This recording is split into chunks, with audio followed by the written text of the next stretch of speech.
Para empezar, antes que nada, muy buen día, tardes o noches, sea la hora que nuestro docente esté visualizando este video.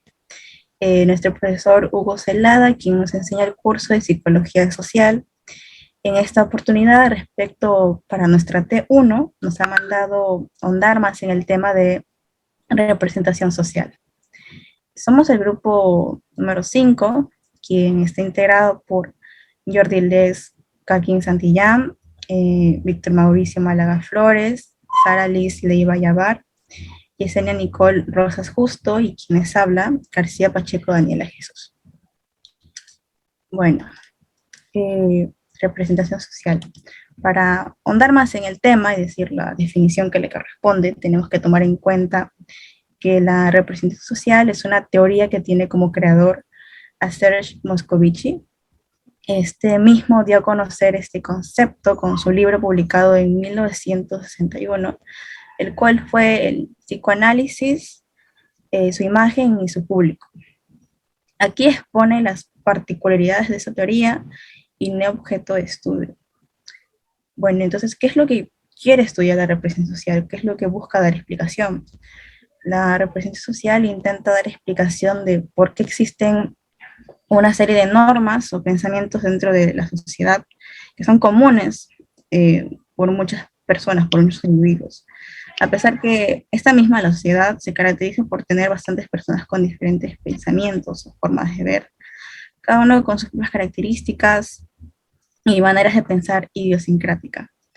Pero de igual manera es inevitable negar que dentro de una sociedad existen ciertos juicios o ideas acerca de varias áreas que tienen en común con un grupo de personas. Por eso que así se crean creencias y juicios, ¿no? Que son universales. Después de decir su definición, vamos a pasar a cuándo surge una representación social.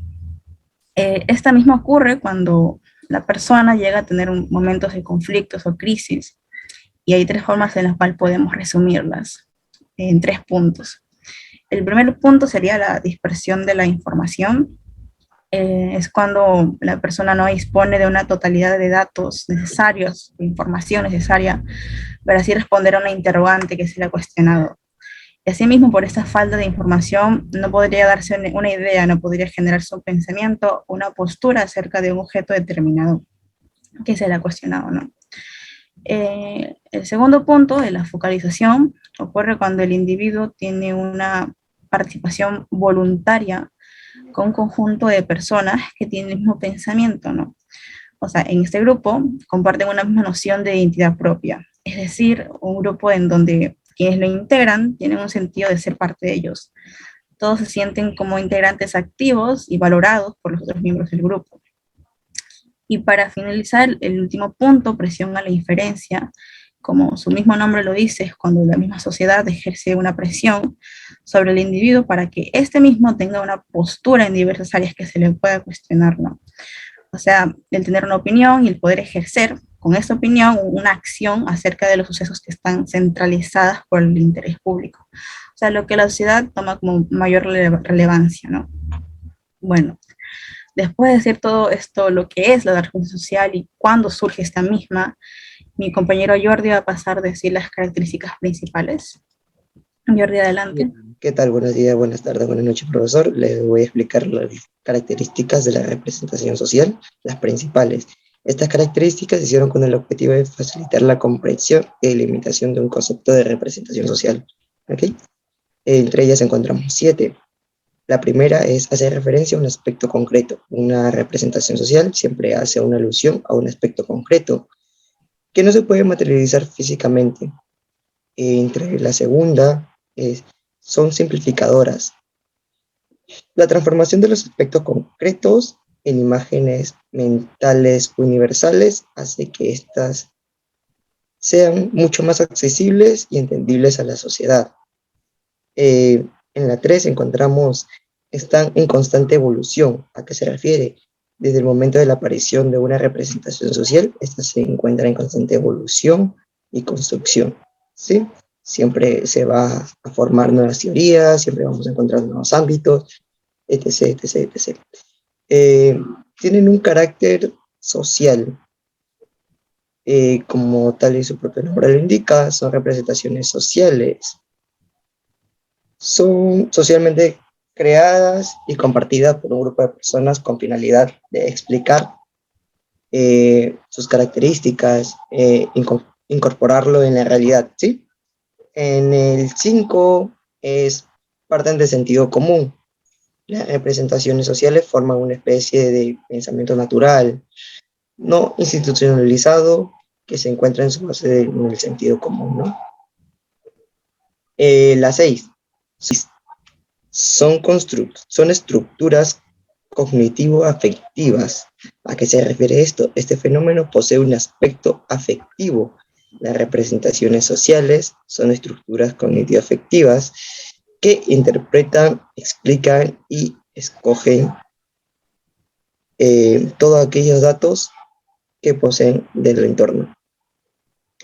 7 y la última, posee una función práctica. Finalmente, las representaciones sociales poseen una finalidad práctica que permite utilizarlas como guía de orientación. Esas son las 7 características más importantes de la representación social, son las cuales se han investigado y se han sacado para que sea una forma más comprensible la de saber qué es la representación social. Gracias. Ahora les paso con mi compañera Yesenia. Buenos días, ahí me tocó la parte de las dimensiones. Bueno, aquí les voy a compartir mi pantalla para que puedan ver. Ya. Como ven aquí, ahí me tocó la parte de las dimensiones. Bueno, las dimensiones son las representaciones sociales definidas por Moscovici como universos de opinión. Pueden ser distinguidas y estudiadas con fines formativos en 3 dimensiones: la información, el campo de representación y la actitud. La información es un conjunto de datos o novedades relacionadas con algo en específico. En otras palabras, un total de saberes que se tienen a una materia o ciencia concreta. Asimismo, la información es un entramado de conocimientos que cuenta con un grupo de individuos acerca de un suceso o evento, en donde este mismo presenta una naturaleza social, el cual constituye uno de los distintivos o caracteres esenciales del ser humano. El campo de representación aquí mismo se logra expresar como la organización social. Esta misma se define como un conjunto de personas unidas entre sí que presentan ideas en común, lo cual les permite trabajar en un mismo proyecto o se da en el campo de representación. Se organiza el contenido de esta figura de forma jerarquizada, es decir, de ordenar algo según las jerarquías, grados, etc. La actitud. La actitud es la magnitud, junto con otras, sirve para definir un fenómeno social, o sea, significa las pautas favorables o desfavorables en la relación que tiene con el objeto de la representación social, el cual es estudiar los grupos que se tienen pensamientos comunes dentro de la sociedad. Bueno, eso es lo que a mí me tocó. Muchas gracias. Ahorita los paso con mi compañera Sara. La teoría de la representación social es la teoría del pensamiento social, que tiene como objetivos comunicar, estar al día y sentirse dentro del ambiente social. Moscovici precisa que las representaciones sociales responden a 3 rasgos principales, que son el criterio cuantitativo, es decir, parte sobre reconocer de una manera social un objeto social. Y también señala el grado que puede alcanzar la comunidad reconociendo el objeto social. El criterio productivo, que es la interpretación y construcción de la realidad. Y el criterio funcional, que es un marco de referencia para las acciones del sujeto. Y ahora pasamos con las dinámicas de una representación social.